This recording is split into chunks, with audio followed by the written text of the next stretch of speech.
Bom dia, graça e paz do Senhor Jesus Cristo a todos, família.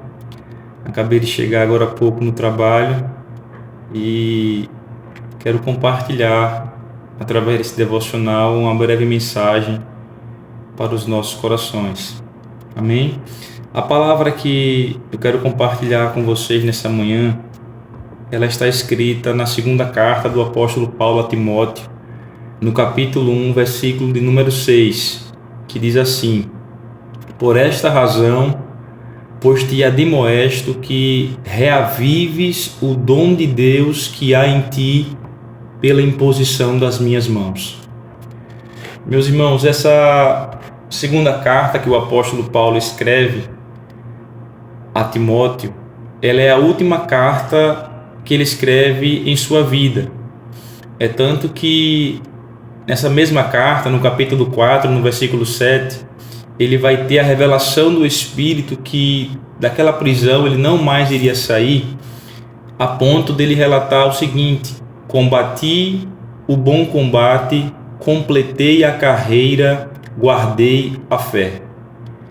E Paulo, antes dessa carta, nós sabemos que ele escreveu cerca de 13 cartas, e tem 4 cartas que é chamada Cartas da Prisão, que foi na primeira prisão que o apóstolo Paulo passou 2 anos em Roma, e ele escreveu 4 cartas: a carta aos Filipenses, a carta aos Colossenses, a carta aos Efésios e a Filemon.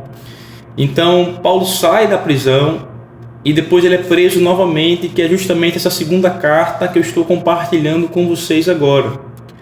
Mas o que me chama a atenção nessa primeira lição é que, na lógica humana, quem está preso é que precisa de um consolo, de uma palavra de refrigério, de uma palavra de ânimo. Mas o que nós observamos aqui nesta carta é que o apóstolo Paulo é que está fortalecendo, é quem está orientando e é quem está encorajando o seu servo e filho na fé, Timóteo. Isso já nos traz uma lição poderosa para as nossas vidas, porque aquilo que nós estamos vivendo, as provações que cada um de nós vivenciamos na nossa caminhada, o ambiente que nós possamos estar passando, isso tudo não nos impede de sermos instrumentos de Deus para abençoarmos pessoas. O Senhor me faz lembrar em 2 Coríntios, capítulo 1, dos versículos 3 e 4, o mesmo Paulo vai falar o seguinte: Bendito Deus e Pai do nosso Senhor Jesus Cristo, o Pai das misericórdias e o Deus de toda consolação. É Ele que nos consola, para que com a consolação que nós mesmos recebemos de Deus, nós possamos consolar todos os que estiverem em qualquer tipo de tribulação. E sabe o que isso que Paulo quer nos dizer aplicando para os nossos dias de hoje? Sabe aqueles momentos que é você que precisa de um abraço? É você que precisa de uma palavra de ânimo? É você que precisa de um aperto de mão? É nesses momentos também que Deus quer nos usar para abençoar pessoas. Nos momentos de crise que nós passamos, nos momentos das nossas lutas diárias, das provações que temos passado, esse Espírito que nós recebemos, que é o Espírito Consolador, é Ele que nos capacita também para consolar pessoas, mesmo nos momentos de crise. Deus quer lhe usar nesse momento também, nesse momento de prova que você tem passado, você precisando de um abraço, de uma palavra de refrigério, mas Deus diz: vá lá, abrace. Vá lá, dê uma palavra de ânimo. Vá lá, dê uma palavra de esperança para aquela pessoa. É esse Espírito da consolação que nos ajuda a consolar, mesmo em luta, mas pessoas que estão passando também por qualquer tipo de tribulação. Outra lição que eu aprendo aqui nesse versículo é que nós não precisamos ser vistos para sermos instrumentos de Deus na vida de pessoas.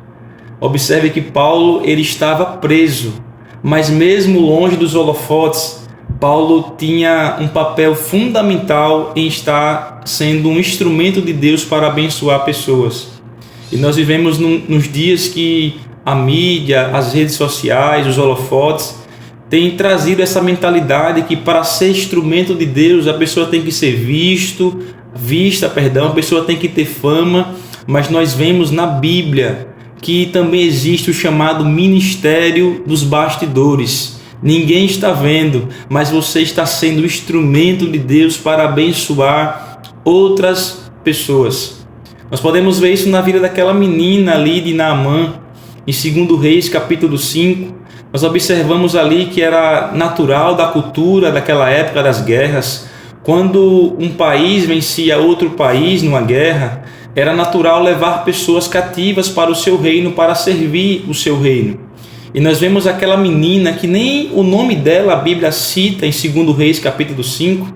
E aquela menina poderia muito bem, por estar num ambiente que não era a família dela, por estar num ambiente de escravidão, ela poderia muito bem se retrair e não querer proporcionar para Naamã uma cura ou uma palavra de libertação, uma palavra que ele precisava para receber a cura daquela lepra.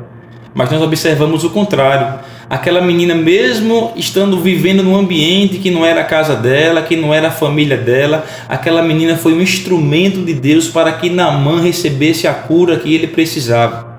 Isso aqui eu aprendo duas coisas: que não precisamos ser vistos para sermos instrumento de Deus na vida de pessoas, e um cuidado que devemos ter: não despreze as pessoas, porque muitas das vezes, da onde menos nós esperamos, será aquela pessoa que Deus vai usar para ser essa ponte para nos conduzir à cura que nós precisamos na nossa vida. Nós podemos ver outro exemplo na Bíblia de André. André, o irmão de Simão Pedro. André foi um instrumento de Deus poderoso, e o André é um cara que não é muito citado na Bíblia, mas André foi o cara que conduziu Pedro a Cristo. André foi aquele mesmo cara também que em João capítulo 6, ele leva ao menino que vai apresentar a Jesus os 5 pães e os 2 peixinhos para a multiplicação dos pães. Então nós aprendemos aqui que mesmo